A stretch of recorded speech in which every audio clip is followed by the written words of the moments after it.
was my girlfriend who actually said to me, she's like, "You're built for this, Justin. Like you don't crack under pressure.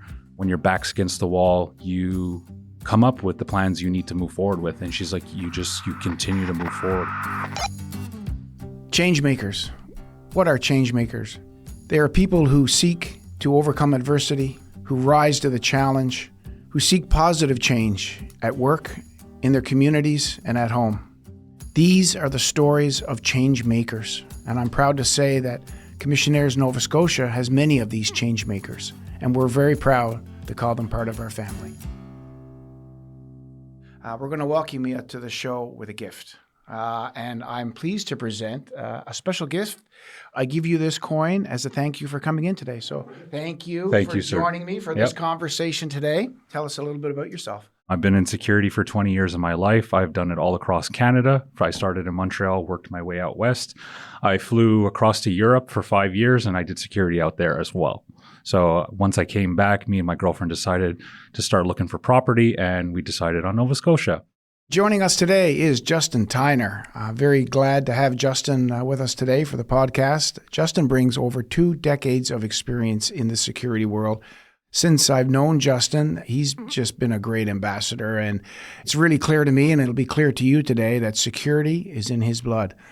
Please welcome to the show, Justin Tyner. My father was a security guard, and I watched him growing up my whole life. He used to carry a gun and everything. He's worked for multiple warehouses and big businesses. He was a bodyguard for Tommy Hilfiger as well.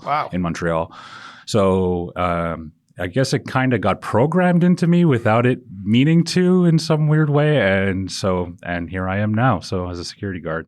So Justin has joined Commissionaires Nova Scotia, and in a very short time, he's had remarkable growth with the organization, and I think that reflects both his dedication and commitment to the security industry. You're our youngest district manager. You've come up through the ranks. What have you learned?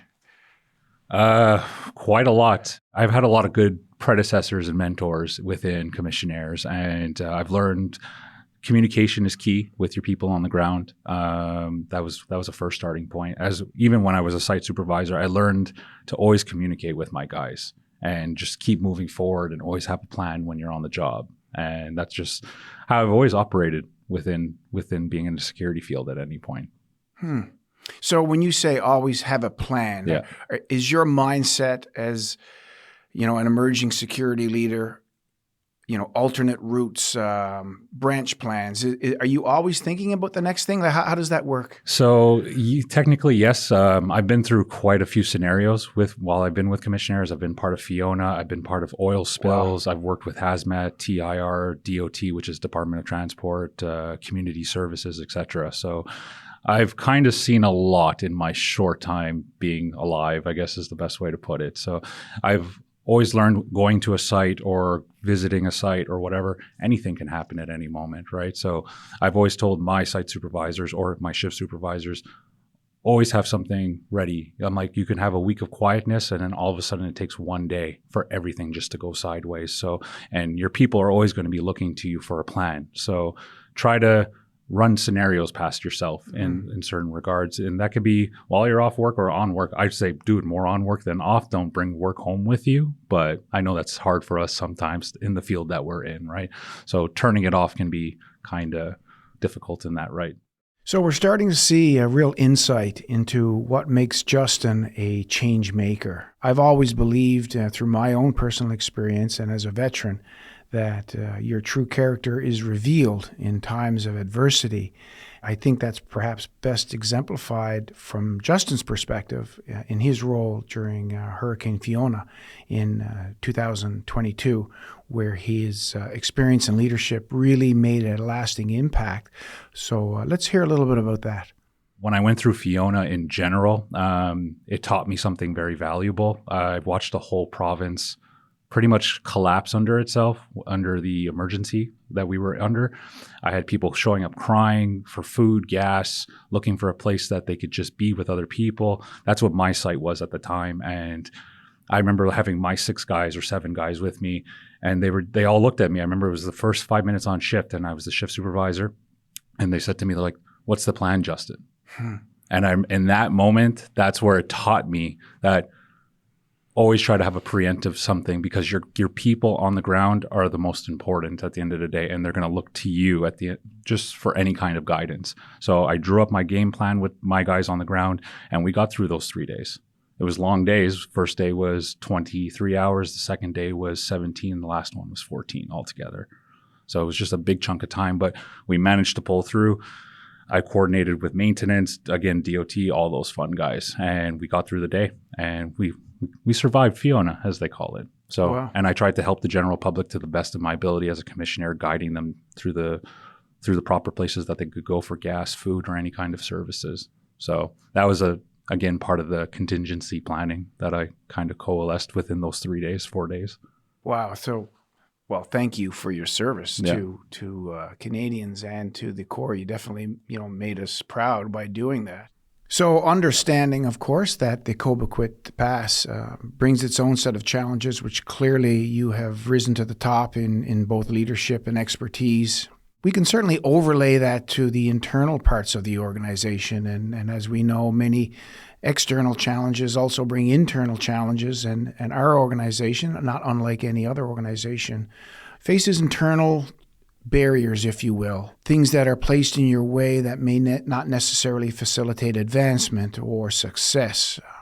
You're clearly somebody who doesn't mind breaking a few barriers on the way. I try not to. Yeah. I try to, sorry. Yeah, no, and I think that's fantastic. For listeners and viewers there that are sort of looking to you as a role model, and in particular, the security business, and I'll say commissionaires included in that, there's a little bit of norms, a little bit of a homogeneous environment, old ways of doing things. Like, what would be your suggestion or tips for somebody like yourself coming in that wants to sort of break through that?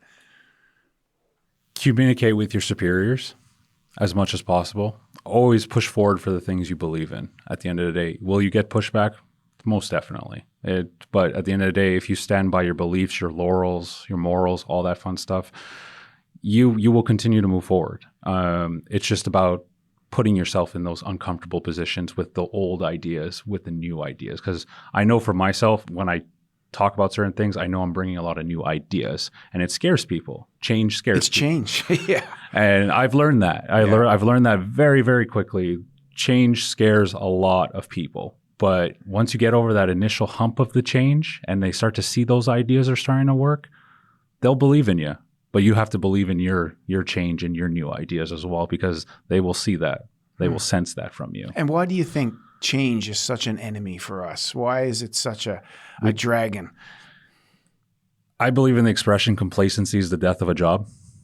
That's one of my mentors once said to me, and it has always stuck. And I feel people that have been in a field for 30, 40, 50 years, I hope I never get like this, but they get complacent. They get comfortable where they are. They just continue to go through the motions. But the minute you start introducing new things, they're like, well, why?